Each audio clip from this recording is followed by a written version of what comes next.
বলরাম, এখন একটু ভালো লাগছে তো?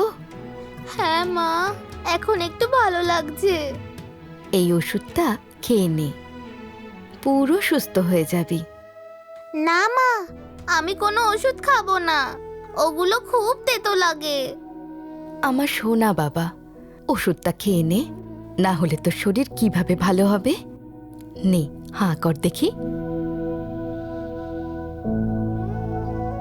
মা, আজকে আমার জগার সাথে দেখা করতে যাওয়ার কথা আছে।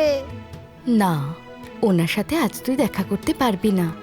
তোর গায়ে এখন যেভাবে জ্বর আছে, ঠাকুরেরও সেইভাবেই জ্বর হয়েছে। উনি অনসর ঘরে বিশ্রাম নিচ্ছেন। মা, আমি তো ঠান্ডা জলে গা ধুয়েছিলাম বলে আমার জ্বর এসে গেছে, কিন্তু উনি তো ভগবান, ওনার কিভাবে জ্বর হলো মা? ভগবানের জ্বর হওয়ার পেছনে অনেক বড় একটা গল্প আছে। ওনার ভক্তদের জন্যই ওনার জ্বর হয়েছে। ভক্তর জন্য? হ্যাঁ, ভক্তদের জন্য। অনেক দিন আগের কথা।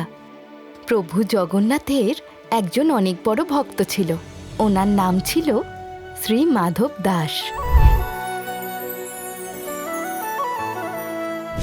হে পালনকর্তা, হে কৃপা সিন্ধু জগন্নাথ, আমি তোমার জন্যে আমার নিজের হাতে পিঠে বানিয়েছি।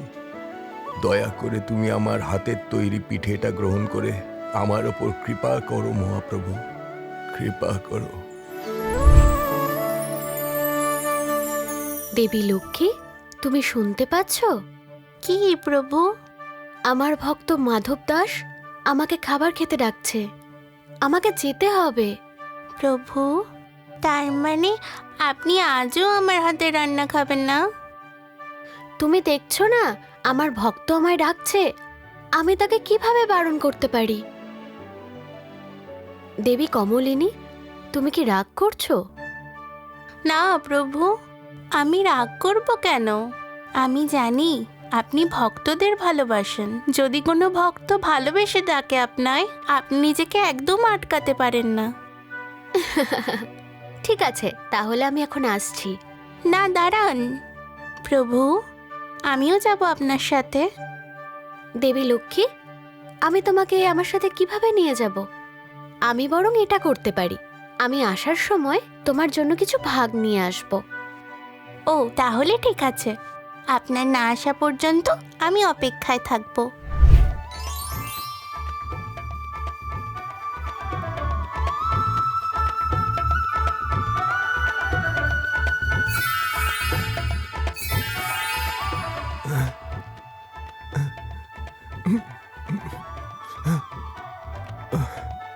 হে কৃপা সিন্ধু, অতীত পাবন, আপনি আমার তৈরি করা ভোগ গ্রহণ করলেন মহাপ্রভু। এই অসহায়ের ওপর এত দয়া করলে প্রভু, আমার জীবন ধন্য হলো মহাপ্রভু।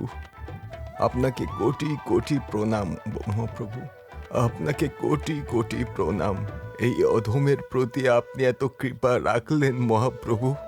জয় জগন্নাথ কৃপা সিন্ধু জগতের পালনকর্তা। জয় জগন্নাথ মহাপ্রভু, জয় জগন্নাথ। প্রভু, আপনি চলে এলেন? আমার কথা মনে রেখেছেন না ভুলে গেছেন? তোমার কথা আমি কিভাবে ভুলে যাব প্রিয়? এই নাও, মাধবের দেওয়া ভোগের কিছুটা অংশ তোমার জন্য নিয়ে এসেছি। আরে বাহ, এই পিঠেটা খেতে তো খুব ভালো। ভালো লাগবে না কিভাবে? এর মধ্যে ভক্তের ভক্তি আর প্রেম রস যে মিশে আছে। মা, তারপরে কি হলো? তার পরের দিনই হঠাৎ মাধব দাসের শরীর খারাপ হয়ে গেল। খুব কঠিন রোগে আক্রান্ত হয়ে উনি শয্যাশায়ী হয়ে গেলেন। না, আমি উঠতে পারবো না। আমার কি অসুখ হলো কে জানে। দুটো হাত নাড়ানোর মতো শরীরে শক্তি পাচ্ছি না। না, আর পারবো না।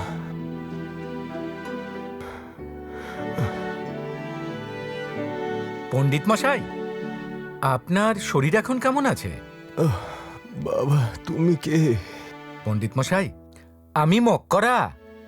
আমি শুনলাম আপনি নাকি অসুস্থ, সেই জন্য আপনাকে দেখতে চলে এলাম। এখন কেমন লাগছে? আমার কিছু ভালো লাগছে না, উঠে বসার মতো শক্তি নেই শরীরে। পণ্ডিত মশাই, আপনি চিড়েমুড়ি খেয়েছেন নাকি খাননি? যদি বলেন বৈদ্য মশাইকে আমি ডেকে আনতে পারি।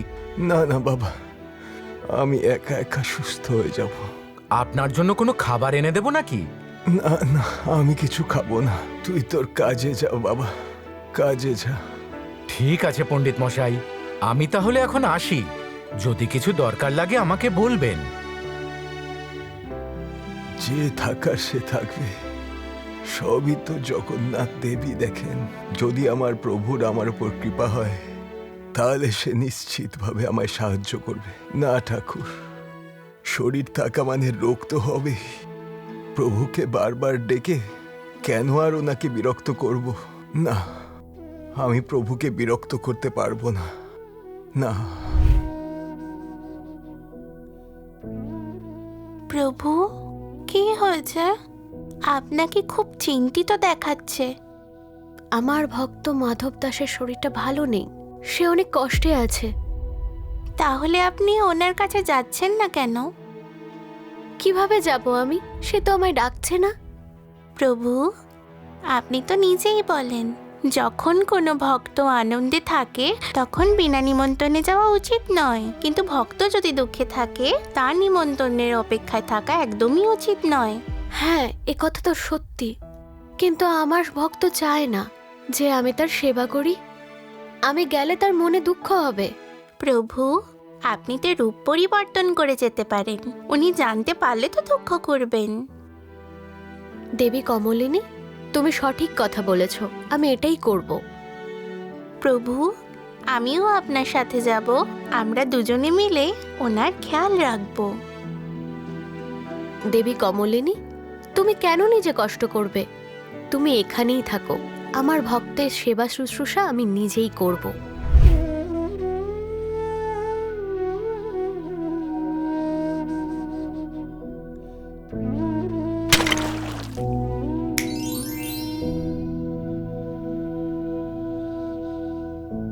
ভক্ত, তোমার কিচ্ছু হবে না, আমি চলে এসেছি।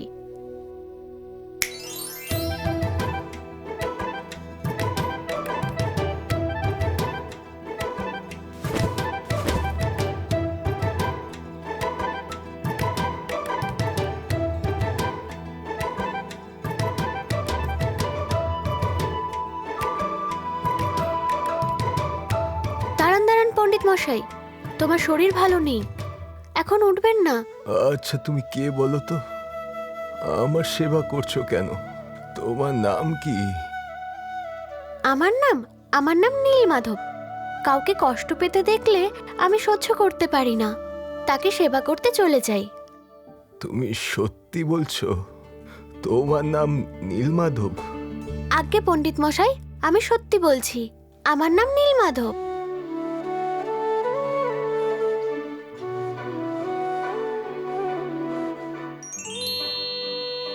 কেন মিথ্যে বলছেন প্রভু? আমি আপনাকে চিনতে পারবো না মহাপ্রভু। আপনি হলেন আমার প্রভু, জগতের পালনকর্তা, কৃপা সিন্ধু, জগতের নাথ শ্রী জগন্নাথ। হ্যাঁ, আমিই হলাম তোমার বন্ধু জগা। তুমি অজ্ঞান হয়ে পড়েছিলে, 4 দিন হলো আমি এসে তোমার সেবা করছি। হে মহাপ্রভু, তুমি এরকমটা কেন করলে প্রভু? যার পদ্মের মতো পায়ের স্পর্শ পাওয়া মানুষের জন্য কঠিন, সেই বুড়ো অধমের সেবা শুশ্রূষা করছে প্রভু। নিজের ঈশ্বর ভাব ভুলে এই বুড়ো অধমের সেবা করছেন আপনি প্রভু। আমি আপনাকে কি বা সেবা দিয়েছি? এই অধমের প্রতি এত দয়ার কারণ কি প্রভু? ধিক আমার জীবনকে, ধিক। বন্ধু, তুমি এই বিষয়টাকে এভাবে কেন দেখছো? তুমি শুধু শুধু চিন্তা করছো। আমি আমার ভক্তের সেবা করতে পারলে খুব আনন্দ পাই। আমার ভক্ত এখানে এভাবে অসহায় হয়ে পড়ে থাকবে আর আমি কোনো মন্দিরে সুখে দিন কাটাবো, এটা তো হতেই পারে না। লোকে কি ভাববে? দেখো, বেচারা পণ্ডিত সারা জীবন নিজের প্রভুর সেবা করে গেল, অথচ দুঃখ পেলে তাকে দেখাশোনা করার জন্য কেউ থাকবে না। এরকম কথা কখনো কোথাও শুনেছ নাকি? আমার ভক্ত আমাকে যেখানে যেভাবে ভালোবাসে, আমিও তাকে ঠিক সেভাবেই ভালোবাসি। আর তাছাড়া আমি একজন বন্ধু হয়ে আর একজন বন্ধুর সেবা করতে এসেছি, আর এটা আমার কর্তব্য। আমার এখানে আসার কারণে তোমার কি কষ্ট হচ্ছে ভক্ত? না প্রভু, তোমার দর্শনের থেকে বেশি আমার জীবনে আর সুখের ঘটনা কি বা থাকতে পারে। তোমার দর্শন আর স্পর্শ পেয়ে আমি ধন্য হয়ে গেলাম, আমি ধন্য হয়ে গেলাম। তো তুমি আমার এইভাবে সেবা করবে? আমি তোমার কোনো কথা শুনবো না। আমাকে আমার কর্তব্য পালন করতে দাও। তুমি যতদিন না সুস্থ হচ্ছ, আমি ততদিন তোমার কাছে থেকে তোমার সেবা করব। এছাড়া আর কোনো উপায় নেই। উপায় কেন নেই প্রভু? তুমি তো ঈশ্বর, আপনি চাইলে সব কিছু করতে পারেন। এই সামান্য রোগকে তুমি চাইলে এক নিমেষেই ভালো করে দিতে পারো। হ্যাঁ, আমি চাইলে কিছুক্ষণের মধ্যেই, আমি চাইলেই তোমার সমস্ত দুঃখ কষ্ট কাটিয়ে দিতে পারি। যদি তাই করতাম, তাহলে আমি তোমার সেবা শুশ্রূষা করার সুযোগই পেতাম না। আমি চাই তুমি তোমার সমস্ত কর্মফল এই জন্মেই ভোগ করে শীঘ্রই আমার কাছে চলে এসো। কিন্তু প্রভু, আমার খুব কষ্ট হচ্ছে, আমি এগুলো সহ্য করতে পারছি না। আমি আর কতদিন এভাবে ভুগবো প্রভু? ভক্ত, তুমি এখনো 15 দিন ভোগ করতে চলেছ, কিন্তু তুমি কোনো চিন্তা করো না। এই মুহূর্তে তোমার সমস্ত দুঃখ কষ্ট কেটে গেল। বাকি 15 দিনের দুঃখ আমি নিয়ে নিলাম।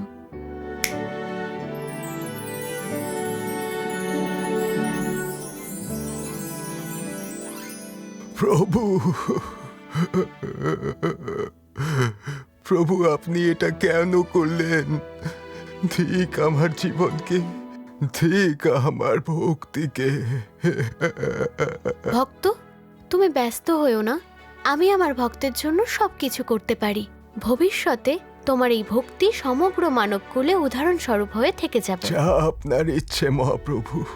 আপনার জয় হোক মহাপ্রভু, আপনার জয় হোক।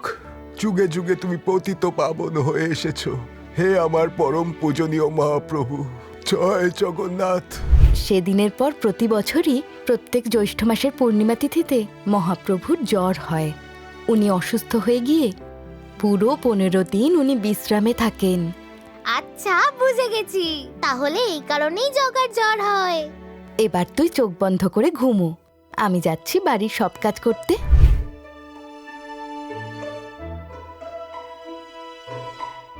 এবার বুঝলে তো আমাদের জগার কেন জ্বর হয়েছে?